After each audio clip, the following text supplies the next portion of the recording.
Hi friends, ಎಲ್ಲರಿಗೂ ನಮಸ್ಕಾರ.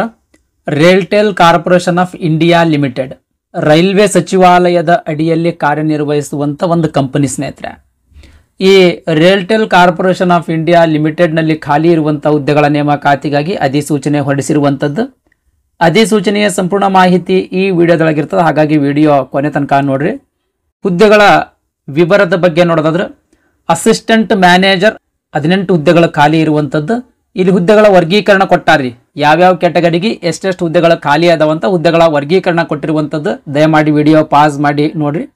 ಈ ಅಸಿಸ್ಟೆಂಟ್ ಮ್ಯಾನೇಜರ್ ಹುದ್ದೆಗಳದ್ದು ಸ್ಯಾಲರಿ ಬಗ್ಗೆ ನೋಡೋದಾದ್ರೆ ಅಂದ್ರೆ ವೇತನ ಶ್ರೇಣಿ ಬಗ್ಗೆ ನೋಡೋದಾದ್ರೆ ಪ್ರತಿ ತಿಂಗಳಿಗೆ 30,000 ರೂಪಾಯಿ ಬೇಸಿಕ್ ಪೇಮೆಂಟ್ ಇರುವಂಥದ್ದು. ಇದ್ರ ಮೇಲೆ ಇನ್ ಅಡಿಷನ್ ಆಗಿ ಅಲವೆನ್ಸಸ್ಗಳು ಕೂಡ ನೀಡಲಾಗ್ತದೆ. ಅಲವೆನ್ಸಸ್ ಎಲ್ಲ ಸೇರಿದ್ರೆ ಒಂದು 38,000 ರೂಪಾಯಿ ತನಕ ಪೇಮೆಂಟ್ ನಿಮ್ಮ ಕೈಗೆ ಸಿಗಬಹುದು. ನೆಕ್ಸ್ಟ್ ಡೆಪ್ಯೂಟಿ ಮ್ಯಾನೇಜರ್ ನೆಟ್ವರ್ಕ್ ವಿಭಾಗ 10 ಹುದ್ದೆಗಳು ಖಾಲಿ ಇರುವಂಥದ್ದು. ಪ್ರತಿ ತಿಂಗಳಿಗೆ 40,000 ರೂಪಾಯಿ ಬೇಸಿಕ್ ಪೇಮೆಂಟ್ ಇರುವಂಥದ್ದು. ನೆಕ್ಸ್ಟ್ ಡೆಪ್ಯೂಟಿ ಮ್ಯಾನೇಜರ್ ಸಿಗ್ನಲಿಂಗ್ ವಿಭಾಗ 8 ಹುದ್ದೆಗಳು ಖಾಲಿ ಇರುವಂಥದ್ದು. ಇಲ್ಲಿ ಹುದ್ದೆಗಳ ವರ್ಗೀಕರಣ ಕೊಟ್ಟಿರುವಂಥದ್ದು ಸ್ನೇಹಿತರೆ, ದಯಮಾಡಿ ವಿಡಿಯೋ ಪಾಸ್ ಮಾಡಿ ನೋಡ್ಕೊಳ್ರಿ. ನೆಕ್ಸ್ಟ್ ಅಸಿಸ್ಟೆಂಟ್ ಮ್ಯಾನೇಜರ್ 8 ಹುದ್ದೆಗಳು ಖಾಲಿ ಇರುವಂಥದ್ದು. ಪ್ರತಿ ತಿಂಗಳಿಗೆ 30,000 ರೂಪಾಯಿ ಬೇಸಿಕ್ ಪೇಮೆಂಟ್ ಇರುವಂಥದ್ದು.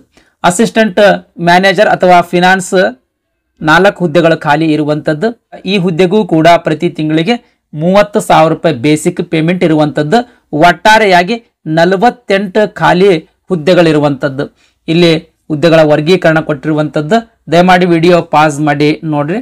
ನೆಕ್ಸ್ಟ್ ಪ್ರಮುಖ ದಿನಾಂಕಗಳ ಬಗ್ಗೆ ನೋಡೋದಾದ್ರೆ ಈ ಹುದ್ದೆಗಳಿಗೆ ಈ ಕಂಪನಿಯ ಅಫೀಸಿಯಲ್ ವೆಬ್ಸೈಟ್ಗೆ ಹೋಗಿ ಆನ್ಲೈನ್ ಮುಖಾಂತರ ಅರ್ಜಿ ಸಲ್ಲಿಸಬೇಕು. ಅರ್ಜಿ ಸಲ್ಲಿಸ್ಲಕ್ಕ ಪ್ರಾರಂಭ ದಿನಾಂಕ ಮೇ 30, 2025. ಅರ್ಜಿ ಸಲ್ಲಿಸ್ಲಕ್ಕ ಕೊನೆಯ ದಿನಾಂಕ ಜೂನ್ 30, 2025 ಆಗಿರ್ತದೆ. ನೆಕ್ಸ್ಟ್ ವಯೋಮಿತಿ ಮತ್ತು ಎಜುಕೇಶನ್ ಕ್ವಾಲಿಫಿಕೇಶನ್ ಬಗ್ಗೆ ನೋಡೋದಾದ್ರೆ ಅಸಿಸ್ಟೆಂಟ್ ಮ್ಯಾನೇಜರ್ ಟೆಕ್ನಿಕಲ್ ವಿಭಾಗದ ಹುದ್ದೆಗಳಿಗೆ ನೀವು ಅರ್ಜಿ ಸಲ್ಲಿಸಬೇಕಾಗಿತ್ತು ಅಂದ್ರೆ ಇಲೆಕ್ಟ್ರಾನಿಕ್ಸ್ ಇಂಜಿನಿಯರಿಂಗ್ ಸ್ಟ್ರೀಮಿನಲ್ಲಿ ಡಿಪ್ಲೊಮಾ ಪಾಸ್ ಮಾಡಿರಬೇಕು. ಅಥವಾ ಅಂದ್ರೆ ಇನ್ ಕೇಸ್ ನೀವು ಡಿಪ್ಲೊಮಾ ಪಾಸ್ ಮಾಡಿರಲಿಲ್ಲ ಅಂತಂದ್ರೆ MSc ಪಾಸ್ ಮಾಡಿದ್ರು ಕೂಡ ನೀವು ಅರ್ಜಿ ಸಲ್ಲಿಸಬಹುದು. ಈ ಎಲೆಕ್ಟ್ರಾನಿಕ್ಸ್ ಬ್ರಾಂಚಸ್ಗೆ ಇಕ್ವಿಲೆಂಟ್ ಆಗಿರುವಂಥ ಇಂಜಿನಿಯರಿಂಗ್ ಸ್ಟ್ರೀಮ್ನಲ್ಲಿ ಡಿಪ್ಲೊಮಾ ಪಾಸ್ ಮಾಡಿದ್ರು ಕೂಡ ನೀವು ಅರ್ಜಿ ಸಲ್ಲಿಸಬಹುದು. ಅಂದ್ರೆ ಇಲೆಕ್ಟ್ರಾನಿಕ್ಸ್ ಆ್ಯಂಡ್ ಇನ್ಸ್ಟ್ರುಮೆಂಟೇಷನ್ ಆಗಿರ್ಬೋದು, ಈ ರೀತಿಯ ಇಕ್ವಿಲೆಂಟ್ ಆಗಿರುವಂಥ ಸ್ಟ್ರೀಮಿನಲ್ಲಿ ಡಿಪ್ಲೊಮಾ ಪಾಸ್ ಆದರೂ ಕೂಡ ನೀವು ಅರ್ಜಿ ಸಲ್ಲಿಸಬಹುದು.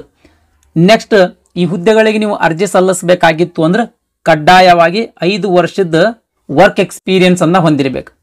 ಯಾವ ಏರಿಯಾದೊಳಗೆ ನೀವು ವರ್ಕ್ ಎಕ್ಸ್ಪೀರಿಯನ್ಸ್ ಹೊಂದಿರಬೇಕು ಅಂತ ಅನ್ನೋದಕ್ಕೆ ಸಂಬಂಧಿಸಿದಂಗೆ ನೋಡೋದಾದ್ರೆ ಅನೆಕ್ಷರ ವರ್ಕ್ ಎಕ್ಸ್ಪೀರಿಯನ್ಸ್ ನೇಚರ್ ಕೊಟ್ಟಿರುವಂಥದ್ದು ಸ್ನೇಹಿತರೆ, ಆ ಅನೆಕ್ಷರನ್ನ ಒಮ್ಮೆ ನೋಡ್ಕೊಳ್ರಿ. ಈ ಹುದ್ದೆಗಳಿಗೆ ಅರ್ಜಿ ಸಲ್ಲಿಸಬೇಕಾಗಿತ್ತಂದ್ರೆ ಕನಿಷ್ಠ 21 ವರ್ಷ ವಯಸ್ಸಾಗಿರ್ಬೇಕು, ಗರಿಷ್ಠ 28 ವರ್ಷ ಮೀರಿರಬಾರ್ದು. ನೆಕ್ಸ್ಟ್ ಡೆಪ್ಯೂಟಿ ಮ್ಯಾನೇಜರ್ ನೆಟ್ವರ್ಕ್ ವಿಭಾಗ ಆಗ್ಲೇ ಹೇಳ್ದಂಗೆ ಈ ಹುದ್ದೆಗಳಿಗೆ ಅರ್ಜಿ ಸಲ್ಲಿಸಬೇಕಾಗಿತ್ತು ಅಂದ್ರೆ 21 ವರ್ಷ ವಯಸ್ಸಾಗಿರ್ಬೇಕು, ಆದ್ರೆ 30 ವರ್ಷ ಮೀರಿರಬಾರ್ದು.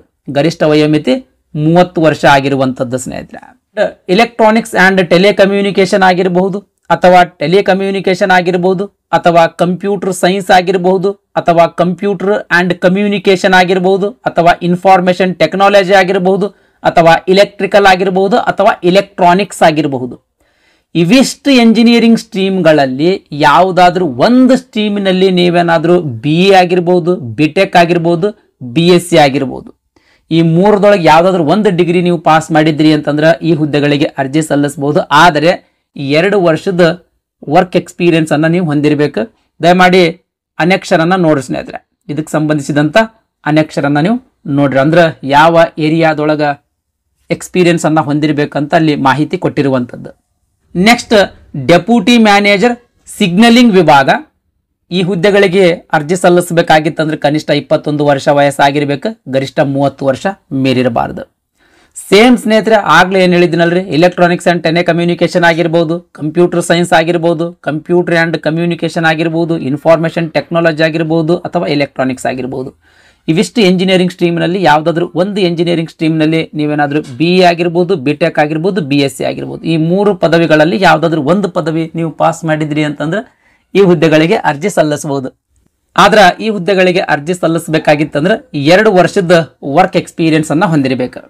ನೆಕ್ಸ್ಟ್ ಅಸಿಸ್ಟೆಂಟ್ ಮ್ಯಾನೇಜರ್ ಮಾರ್ಕೆಟಿಂಗ್ ವಿಭಾಗ, ಈ ಹುದ್ದೆಗಳಿಗೆ ಅರ್ಜಿ ಸಲ್ಲಿಸಬೇಕಾಗಿತ್ತು ಅಂದ್ರೆ ಕನಿಷ್ಠ 21 ವರ್ಷ ವಯಸ್ಸಾಗಿರ್ಬೇಕು, ಗರಿಷ್ಠ 28 ವರ್ಷ ಮೀರಿರಬಾರದು.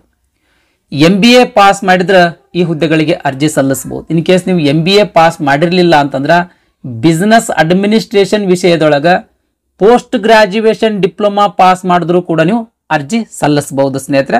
ಆದ್ರ ಈ ಪೋಸ್ಟ್ ಗ್ರಾಜ್ಯುಯೇಷನ್ ಡಿಪ್ಲೊಮಾವನ್ನ ನೀವು ಮಾರ್ಕೆಟಿಂಗ್ ಅಥವಾ ಟೆಲಿಕಮ್ಯುನಿಕೇಶನ್ ಅಥವಾ IT ಸ್ಪೆಷಲೈಸೇಷನ್ ದೊಂದಿಗೆ ಮುಗಿಸಿರಬೇಕು. ಈ ಹುದ್ದೆಗಳಿಗೆ ಯಾವುದೇ ರೀತಿಯ ಎಕ್ಸ್ಪೀರಿಯನ್ಸ್ ಅವಶ್ಯಕತೆ ಇರುವುದಿಲ್ಲ. ನೆಕ್ಸ್ಟ್ ಅಸಿಸ್ಟೆಂಟ್ ಮ್ಯಾನೇಜರ್ ಫಿನಾನ್ಸ್ ವಿಭಾಗ, ಸೇಮ್ ಸ್ನೇಹಿತರೆ, ಕನಿಷ್ಠ 21 ವರ್ಷ ವಯಸ್ಸಾಗಿರ್ಬೇಕು, ಗರಿಷ್ಠ 28 ವರ್ಷ ಮೀರಿರಬಾರ್ದು.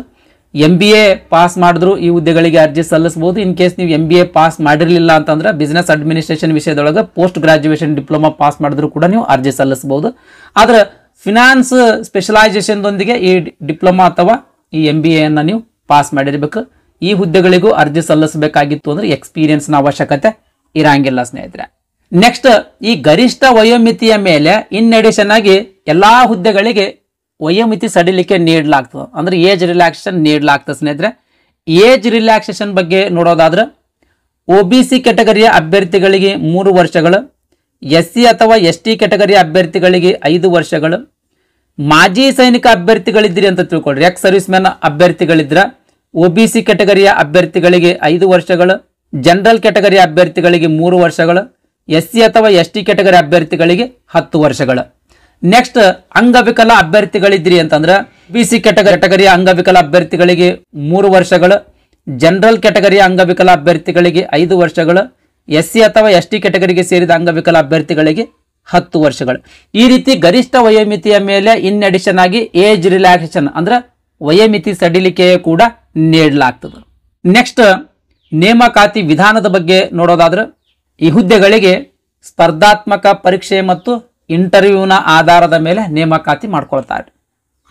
ಸ್ಪರ್ಧಾತ್ಮಕ ಪರೀಕ್ಷೆಯ ಬಗ್ಗೆ ನೋಡೋದಾದ್ರೆ ಮಲ್ಟಿಪಲ್ ಚಾಯ್ಸ್ ಕ್ವಶನ್ಸ್ ಅನ್ನ ಹೊಂದಿರುವಂತ ಎಕ್ಸಾಮ್ ಆಗಿರ್ತದ. ಅಂದ್ರೆ ಪ್ರತಿ ಪ್ರಶ್ನೆಗೆ 4 ಆಪ್ಷನ್ಸ್ ಗಳಿರ್ತಾವ, ಅದರೊಳಗೆ ಒಂದು ಸರಿಯಾದ ಉತ್ತರ ಇರ್ತದ. ಆ ಸರಿಯಾದ ಉತ್ತರ ಟಿಕ್ ಮಾಡುವಂತ ಪ್ರಶ್ನೆಗಳ ಈ ಎಕ್ಸಾಮ್ ನಲ್ಲಿ ಇರುವಂತದ್ದು. ನೆಗೆಟಿವ್ ಮಾರ್ಕಿಂಗ್ ಇರಂಗಿಲ್ಲ ಸ್ನೇಹಿತರೆ. ಅಂದ್ರೆ ತಪ್ಪು ಉತ್ತರ ಟಿಕ್ ಮಾಡಿದ್ರಿ ಅಂತ ತಿಳ್ಕೊಳ್ರಿ. ಅಂದ್ರೆ ಸರಿಯಾದ ಉತ್ತರ ಟಿಕ್ ಮಾಡುವಲ್ಲಿ ತಪ್ಪು ಉತ್ತರ ಟಿಕ್ ಮಾಡಿದ್ರೆ ಯಾವುದೇ ರೀತಿಯ ನೀವು ತೆಗೆದುಕೊಂಡಿರ್ತಕ್ಕಂಥ ಅಂಕಗಳಲ್ಲಿ ಡಿಡಕ್ಟ್ ಮಾಡಂಗಿಲ್ಲ ಸ್ನೇಹಿತರೆ. ಅಂದ್ರೆ ನೆಗೆಟಿವ್ ವ್ಯಾಲ್ಯೂಯೇಷನ್ ಇರುವುದಿಲ್ಲ.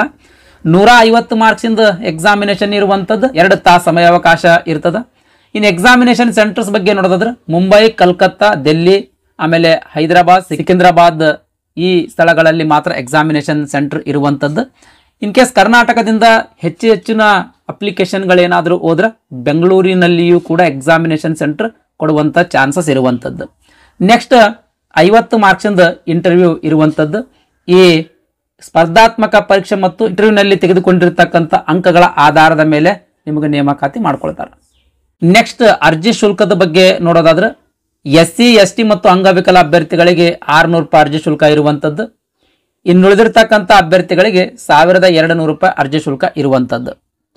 ಈ SC, ST ಮತ್ತು ಅಂಗವಿಕಲ ಅಭ್ಯರ್ಥಿಗಳ ಸ್ಪರ್ಧಾತ್ಮಕ ಪರೀಕ್ಷೆಗೆ ಅಟೆಂಡ್ ಆಗಿದ್ರು ಅಂತಂದ್ರೆ 600 ರೂಪಾಯಿ ಅರ್ಜಿ ಶುಲ್ಕ ಏನು ತುಂಬಿರ್ತಾರಲ್ರಿ ಅದು ಅಮೌಂಟ್ ವಾಪಸ್ ಆಗ್ತಾರೆ ಸ್ನೇಹಿತರೆ. ಅಂದ್ರೆ ರೀಫಂಡ್ ಮಾಡ್ತಾರ. ಯಾವ ರೀತಿ ರೀಫಂಡ್ ಮಾಡ್ತಾರ ಅಂದ್ರೆ ಅಪ್ಲಿಕೇಶನ್ದೊಳಗೆ ನೀವು ಯಾವ್ದು ಬ್ಯಾಂಕ್ ಡೀಟೇಲ್ಸ್ ಕೊಟ್ಟಿರ್ತೀರಲ್ರಿ ಅದೇ ಬ್ಯಾಂಕ್ ಅಕೌಂಟಿಗೆ ನಿಮ್ಗೆ ಏನು 600 ರೂಪಾಯಿ ತುಂಬಿರ್ತಿರಲ್ಲ ಅದು ರೀಫಂಡ್ ಮಾಡ್ತಾರ ಸ್ನೇಹಿತರೆ. ಅಂದ್ರೆ ವಾಪಸ್ ಹಾಕ್ತಾರೆ. ನೆಕ್ಸ್ಟ್ ಅರ್ಜಿ ಹೆಂಗ್ ಸಲ್ಲಿಸಬೇಕಂತ ಅನ್ನೋದಕ್ಕೆ ಸಂಬಂಧಿಸಿದಂಗೆ ಗೈಡ್ಲೈನ್ಸ್ ಕೊಟ್ಟಾರೆ. ನೋಟಿಫಿಕೇಶನ್ ಲಿಂಕ್ ಈ ವಿಡಿಯೋದ ಡಿಸ್ಕ್ರಿಪ್ಷನ್ ದಾಗ ಕೊಟ್ಟಿರ್ತೀನಿ. ಆ ಗೈಡ್ಲೈನ್ಸ್ ಅನ್ನ ಒಮ್ಮೆ ಕಂಪ್ಲೀಟ್ ಆಗಿ ಓದಿ ತದನಂತರ ಅರ್ಜಿ ಸಲ್ಲಿಸ್ರಿ. ಅದೇ ರೀತಿ ಅರ್ಜಿದ ಲಿಂಕ್ನು ಕೂಡ ಕೊಟ್ಟಿರ್ತೀನಿ. ಆ ಲಿಂಕ್ ಮೇಲೆ ಕ್ಲಿಕ್ ಮಾಡೋದ್ರ ಮೂಲಕ ಡೈರೆಕ್ಟ್ ಅಪ್ಲಿಕೇಶನ್ ಅನ್ನು ನೀವು ಫಿಲ್ ಮಾಡಬಹುದು. ಇದು annexure 1 experience required for post. ಯಾವ್ಯಾವ ಏರಿಯಾದೊಳಗೆ ಎಕ್ಸ್ಪೀರಿಯನ್ಸ್ ನೀವು ಹೊಂದಿರಬೇಕಂತ ಅನ್ನೋದ್ರ ಬಗ್ಗೆ ಇಲ್ಲಿ ಕೊಟ್ಟಿರುವಂಥದ್ದು ಸ್ನೇಹಿತರೆ. ದಯಮಾಡಿ ವಿಡಿಯೋ ಪಾಸ್ ಮಾಡಿ ನೋಡ್ರಿ, ಅಥವಾ ನೋಟಿಫಿಕೇಶನ್ ಅನ್ನ ನೀವು ಒಮ್ಮೆ ಡೌನ್ಲೋಡ್ ಮಾಡ್ಕೊಂಡು ಇದನ್ನ ಒಮ್ಮೆ ಕಂಪ್ಲೀಟ್ ಆಗಿ ನೋಡ್ಕೊಳ್ರಿ. Next annexure number 2. Annexure number 2 ನಲ್ಲಿ ಸೆಲೆಬಸ್ ಕೊಟ್ಟಿರುವಂಥದ್ದು ಸ್ನೇಹಿತರೆ. ಸ್ಪರ್ಧಾತ್ಮಕ ಪರೀಕ್ಷೆಗೆ ಸಂಬಂಧಿಸಿದಂಗ ಇಲ್ಲಿ ಸೆಲೆಬಸ್ ಕೊಟ್ಟಿರುವಂಥದ್ದು ಸ್ನೇಹಿತರೆ. ಇದಿಷ್ಟು ಈ ರಿಯಲ್ಟೆಲ್ ಕಾರ್ಪೊರೇಷನ್ ಆಫ್ ಇಂಡಿಯಾ ಲಿಮಿಟೆಡ್ ನಲ್ಲಿ ಖಾಲಿ ಇರುವಂತಹ ಹುದ್ದೆಗಳ ನೇಮಕಾತಿಗಾಗಿ ಹೊರಡಿಸಿರುವಂತಹ ಅಧಿಸೂಚನೆಯ ಸಂಪೂರ್ಣ ಮಾಹಿತಿಯಾಗಿತ್ತು.